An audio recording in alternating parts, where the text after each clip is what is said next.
আসসালামু আলাইকুম। অবিরাম বাংলার সংবাদে সবাইকে স্বাগত জানাচ্ছি। আমি নাইম ফাথুর মুবিন। শুরুতে বিআরবি কেবলস সংবাদ শিরোনাম।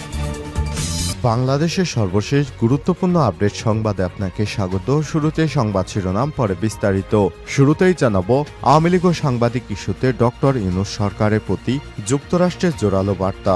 বাংলাদেশের ভিন্ন মতাবলম্বী এবং বিরোধী সহ সবার মত প্রকাশের স্বাধীনতা, শান্তিপূর্ণভাবে সমাবেশ করার অধিকার সমুন্নত ও সুরক্ষিত রাখতে নোবেল বিজয়ী অর্থনীতিবিদ ডক্টর মোহাম্মদ ইউনূসের নেতৃত্বাধীন অন্তর্বর্তীকালীন সরকারের প্রতি জোরালো আহ্বান জানিয়েছে মার্কিন যুক্তরাষ্ট্র। এরপর জানাবো, রংপুরে মহাসড়ক অবরোধ করে ছাত্র জনতার বিক্ষোভ। অন্তর্বর্তীকালীন সরকারের উপদেষ্টা পরিষদে উত্তরাঞ্চল উপদেষ্টা নিয়োগের দাবিতে মহাসড়ক অবরোধ করে বিক্ষোভ ও সমাবেশ করেছে ছাত্র জনতা। জানাবো, সার এবং গম আমদানির সিদ্ধান্ত নেওয়া হয়েছে বললেন অর্থ উপদেষ্টা। অর্থ উপদেষ্টা ডক্টর সালেউদ্দিন আহমেদ বলেছেন, সার গম আমদানির বিষয়ে সিদ্ধান্ত নেওয়া হয়েছে। দ্রব্যমূল্য কমে আসবে, তবে সময় লাগবে। আজ ক্রয় সংক্রান্ত মন্ত্রিসভা কমিটির বৈঠক শেষে তিনি এসব কথা জানান। জানাবো, সাবেক আইজিপি শহীদুল হক সহ ৩ জন ফের রিমান্ডে। কুমিল্লা ১৪ গ্রামে ৮ বাসযাত্রীকে পুড়িয়ে হত্যার মামলায় পুলিশের সাবেক মহাপরিদর্শক আইজিপি শহীদুল হক ও যুগ্ম সচিব কিবরিয়া সহ ৩ জনকে ২ দিনের রিমান্ডে পাঠিয়েছে আদালত। এদিকে চট্টগ্রামে ফোম কারখানায় আগুন নিয়ন্ত্রণে ৫ ইউনিট। চট্টগ্রামের সাগরিকার একটি ফোম কারখানায় অগ্নিকাণ্ডের ঘটনা ঘটেছে। আগুন নিয়ন্ত্রণে কাজ করছে ফায়ার সার্ভিসের ৫টি ইউনিট। বুধবার ১৩ নভেম্বর বিকেলে এই অগ্নিকাণ্ডের ঘটনা ঘটে। এবং সর্বশেষ জানাবো, ট্রাম্পের জয়ের সংখ্যায় গুগল এবং মেটা। ডোনাল্ড ট্রাম্পের সাথে দ্বন্দ্বের কারণে সংখ্যায় টেক জায়ান্ট মেটা ও গুগলের মতো প্রতিষ্ঠানগুলো। অন্যদিকে আশার আলো দেখছে সিলিকন ভ্যালির প্রতিষ্ঠান টেসলা এবং এনভিডিয়া। এদিকে নির্বাচনের প্রভাবে ২১% পর্যন্ত বেড়েছে ডিজিটাল মুদ্রায় বিনিয়োগ। ট্রাম্প প্রশাসনের প্রভাব শুল্ক থেকে শুরু করে ভিসা পর্যন্ত সবকিছুতেই দেখা মিলছে। নির্বাচনে জয়ের আগেই যার ঘোষণা দিয়েছে ট্রাম্প নিজেই, রাজনৈতিক পথ পরিবর্তনে টেক জায়ান্টদের মাঝে কেউ পাচ্ছেন প্রশংসা, আবার কেউ পাচ্ছেন আশঙ্কা। প্রিয় দর্শক, এতক্ষণ শুনছিলেন সংবাদ শিরোনাম, এবারে বিস্তারিত। তবে তার আগে বন্ধুরা, অনুরোধ থাকবে সংবাদটিতে একটি লাইক দিন। এই চ্যানেলে আপনি নতুন হয়ে থাকলে আমাদের সংবাদটি দেখতে দেখতে চ্যানেলটি সাবস্ক্রাইব করে রাখুন, যাতে করে বন্ধুরা আমাদের পরবর্তী লেটেস্ট আপডেট সংবাদগুলো সবার আগে আপনার কাছে পৌঁছে যায়। কমেন্ট করে আপনার মূল্যবান মতামত জানিয়ে দিন আপনি বিশ্বের কোন দেশ থেকে আমাদের সংবাদটি দেখছেন এবং শুনছেন। এবারে বিস্তারিত। আওয়ামী লীগ ও সাংবাদিক ইস্যুতে ডক্টর মোহাম্মদ ইউনূসের সরকারের প্রতি যুক্তরাষ্ট্রের জোরালো বার্তা। বাংলাদেশে ভিন্ন মতাবলম্বী ও বিরোধী সহ সবার মত প্রকাশের স্বাধীনতা, শান্তিপূর্ণভাবে সমাবেশ করার অধিকার সমুন্নত এবং সুরক্ষিত রাখতে নোবেল বিজয়ী অর্থনীতিবিদ ডক্টর মোহাম্মদ ইউনূসের নেতৃত্বাধীন সরকারের প্রতি জোরালো আহ্বান জানিয়েছে যুক্তরাষ্ট্র। ওয়াশিংটনে স্থানীয় সময় মঙ্গলবার ১২ নভেম্বর মার্কিন যুক্তরাষ্ট্রের দপ্তরের নিয়মিত প্রেস ব্রিফিংয়ে দপ্তরের মুখপাত্র বেদান্ত প্যাটেল এই আহ্বান জানান। আওয়ামী লীগের নেতাকর্মীদের রাজনৈতিক সমাবেশ করতে বাধা দেয়া এবং ১৮৪ জন বাংলাদেশি সাংবাদিকদের গুরুত্বপূর্ণ অ্যাক্রেডিটেশন কার্ড বাতিল করা নিয়ে আলাদা প্রশ্নের জবাবে এমন মন্তব্য করেছে ওয়াশিংটন।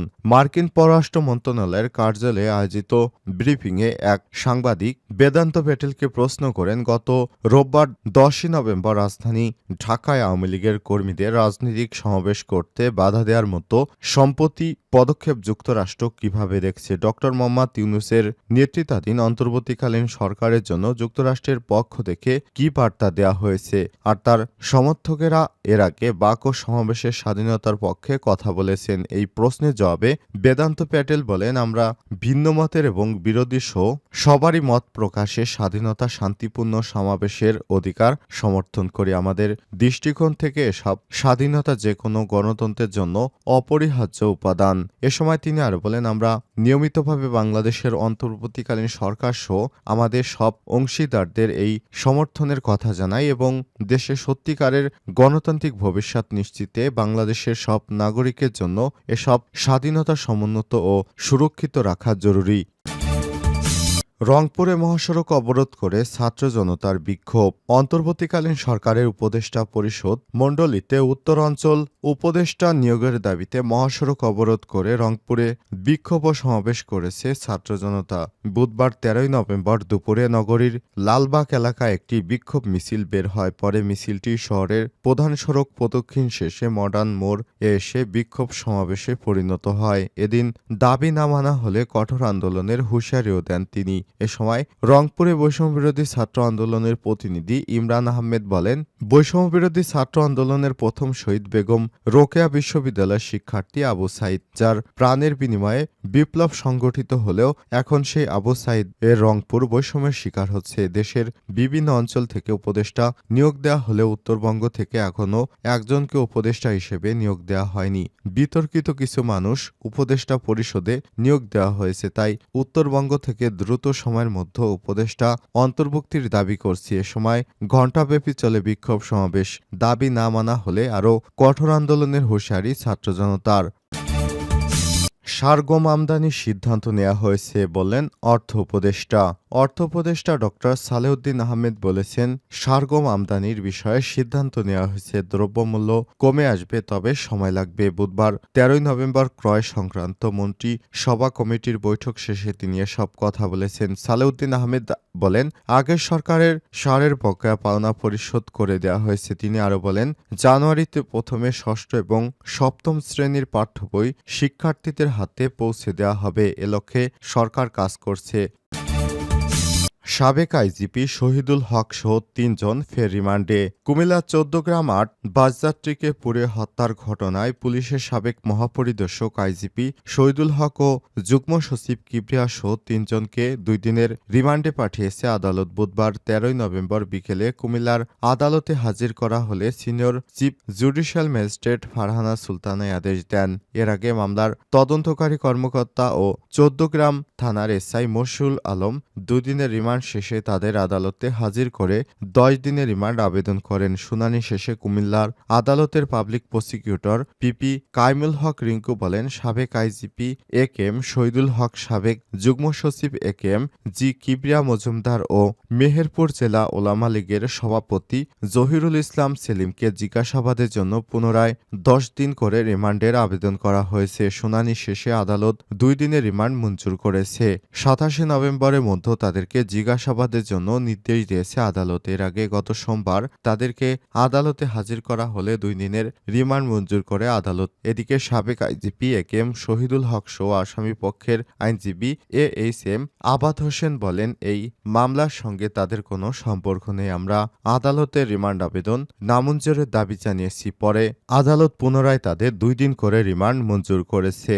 আদালত সূত্র থেকে জানা গেছে, ২০১৫ সালে ৩ ফেব্রুয়ারি ভোরে বিএনপির নেতৃত্বাধীন জোটের হরতাল অবরোধ চলাকালে কক্সবাজার থেকে ছেড়ে আসা আইকন পরিবহনের একটি বাস কুমিল্লার ১৪গ্রাম উপজেলায় জগমোহনপুর এলাকায় পৌঁছলে পেট্রোল বোমা নিক্ষেপ করে দুর্বৃত্তরা। এ সময় বাসে ঘুমিয়ে থাকা যাত্রীরা আগুনে পুড়ে ঘটনাস্থলে ৭ জন এবং চিকিৎসাধীন অবস্থায় ঢাকা মেডিকেল কলেজ হাসপাতালে আরও একজনের মৃত্যু হয়। এই ঘটনায় ১৪গ্রাম থানার এসআই নুরুজ্জামান হাওলাদার বাদী হয়ে ওই দিন ৫৬ জনের নাম উল্লেখ করে অজ্ঞাতনামা ৭০ থেকে ৮০ জনের বিরুদ্ধে ১৪গ্রাম থানায় মামলা করেন। এ মামলায় ৭৮ জনকে আসামি করে ২০১৭ সালের ২ মার্চ আদালতে চার্জশিট দেন ১৪গ্রাম থানা তৎকালীন এসআই মোহাম্মদ ইব্রাহিম। মামলার প্রধান আসামি জামাত ইসলামের নায়েবে আমির ও সাবেক সংসদ সদস্য ডক্টর সৈয়দ আবদুল্লাহ মোহাম্মদ তাহের। মামলার ৫১ নম্বর আসামি বিএনপি চেয়ারপারসন ও সাবেক প্রধানমন্ত্রী বেগম খালেদা জিয়া। মামলায় কেন্দ্রীয় বিএনপি নেতাদের মধ্যে রয়েছেন যুগ্ম